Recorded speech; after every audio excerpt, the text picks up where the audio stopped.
আসসালামু আলাইকুম সবাইকে। আজকে খুব ছোটোখাটো একটা ব্লগ নিয়ে উপস্থিত হলাম।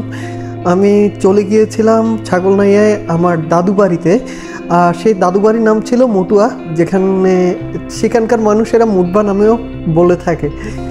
তো দাদু বাড়ির ছোট্ট একটু দৃশ্য ধারণ করলাম। মেঘলা দিনে ছোট্ট কিছু দৃশ্য রয়েছে দাদু বাড়ি সম্পর্কিত। আশা করি সবার কাছে ভালো লাগবে। আর সবাই সবার নিজের দাদু বাড়ি কোথায় তা অবশ্যই কমেন্ট বক্সে জানাতে ভুলবেন না। চলুন দাদু বাড়ি ঘুরে আসা যাক।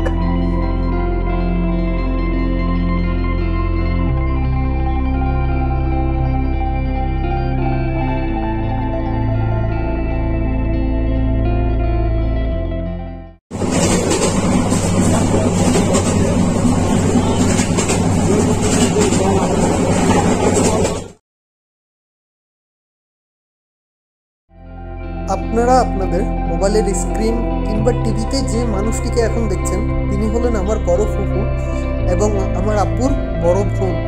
খুব ছোটবেলা থেকে অনেক আদর স্নেহ করে আমার আব্বুকে অনেক খুবই স্নেহ করে বড় করেছে। তো সবাই দোয়া করবেন আমার বড় ফুফুর জন্য। দাদু বাড়িতে গিয়ে ওনাকে পেয়েছিলাম। আসলে এই মানুষগুলো রয়েছে বলে এখনো পরিবার কি তা বোঝা যায়। আব্বুকে এখনো কি পরিমাণ ভালোবাসে এটা বলার বাহিরে। বেঁচে থাকুক এরকম অমর ভালোবাসা।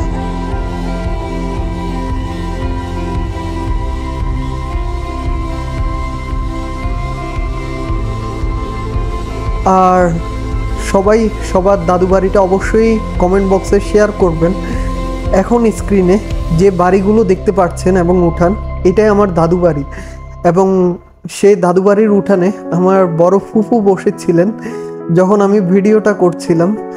আসলে এক সময় এই বড় ফুফু, মেজো ফুফু থেকে শুরু করে সবাই, আমার জ্যাঠারা এবং আমার আব্বু খুব ছোট ছোট পায়ে এই বাড়িতে কতই না ঘুরে বেরিয়েছেন।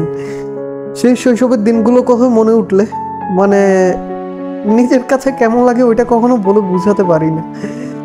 তো চলুন দাদু বাড়ির খুব ছোট্ট একটা অংশ খুব ছোট্টভাবে দেখে আসি, কারণ ওখানে খুব কম সময়ের জন্য যাওয়া হয়েছিল। তো বাকিটা আপনারা অবশ্যই দোয়া করবেন আমার দাদু বাড়ির সবার জন্য এবং আমার বাবার জন্য, সাথে আমার মার জন্য দোয়া করতে ভুলবেন না। যে মানুষটার জন্য আমার ট্রেন লাভিং শিখা, ট্রেনকে ভালোবাসা। ইভেন আমার আব্বুকে দিয়েও আমি রাতের শেষ নবাবকে খুঁজে পেয়েছিলাম, নতুবা কখনো পেতাম না।